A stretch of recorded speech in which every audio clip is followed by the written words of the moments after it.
Hi, my name is Dave Hatter, and I'm a Cybersecurity Consultant with Intrust IT. I'm excited to be here on behalf of my friends from HCM today to talk about a very important cybersecurity topic, in this particular case, multi-factor authentication, also known as MFA. So chances are you may have heard nerds like me talk about MFA, and it's also important in the world of cybersecurity to understand that sometimes things go by different names. You may also hear multi-factor authentication referred to as two-factor authentication or two-step verification, and sometimes you might see it written as MFA or the number 2FA, as you can see on the screen there. So to the layman, they all more or less mean the same thing. And what it really boils down to is before you're able to log into a site where multi-factor authentication has been enabled, you're required to produce additional information above and beyond your credentials or your username and password. So when you hear nerds like me talk about credentials, it's your username and password. The reason why multi-factor authentication is so important is because Microsoft and Google, based on testing billions of logins and billions, if not trillions, of signals with their sites, have shown that multi-factor authentication will block about 99% of all automated attacks. So this isn't nerdy old Dave Hatter telling you this. This is Microsoft and Google, two of the tech titans, two of the folks that have the largest platforms in the world with literally millions of users, based on actual real-world experience, seeing how multi-factor authentication is blocking active attacks. So what does it really mean? Okay, it's really pretty simple. You go to log into a site, you enter your credentials, your username and password, and assuming this site recognizes your username and the password matches what they have on record for you, you're in. With multi-factor authentication, there's a second step. So you log in, it recognizes your credentials, and it says, whoa, wait a minute, before we're going to let you in, we're going to send you what's known as a one-time passcode or password, OTP. Typically, this is a 6-digit number, and it's only good for somewhere between 15 to 30 seconds. This may vary a little bit from one site to another, but that's the general parameters around it. So that one-time passcode will be sent to you, and you will have a limited period of time, typically 30 seconds, to supply that one-time passcode.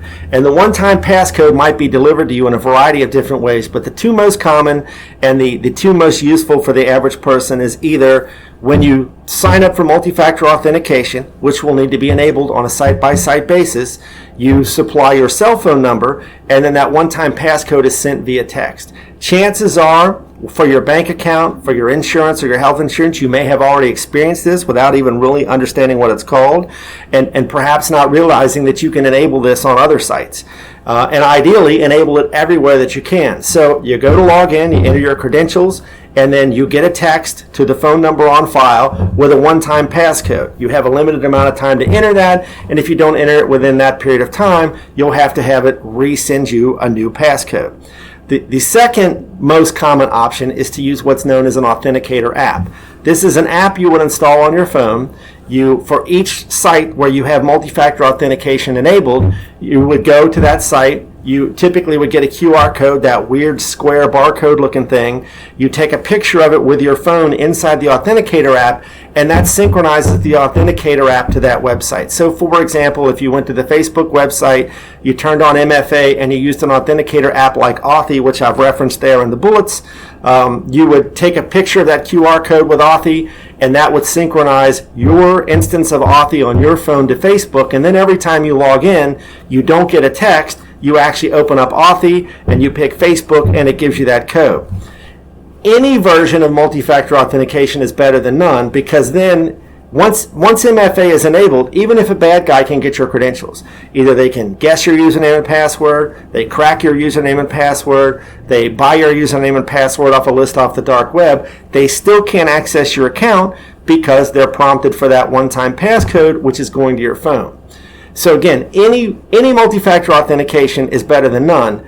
An Authenticator app is the best mechanism because with a text-based one-time passcode, it is possible. It's unlikely, but it is possible for the bad guys to be able to access your text. They can do something called SIM jacking or SIM swapping to swap your phone number to a different phone and get those texts. So it's very secure, but it's not as secure as an Authenticator app. With an Authenticator app, the bad guys would literally physically have to take possession of your phone. They would have to be able to unlock your phone, and they would have to have access to that app to use it. So I would recommend for most people using an Authenticator app. Authy is a well-known authenticator app.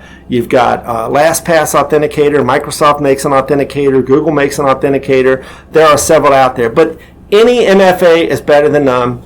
I'm going to go along with Microsoft and Google and tell you this literally is one of the simplest, easiest, and in almost every case, free things you can do to make yourself a much harder target. If you don't do anything else in the realm of cybersecurity, turn on multi-factor authentication on every website that will allow you to do it.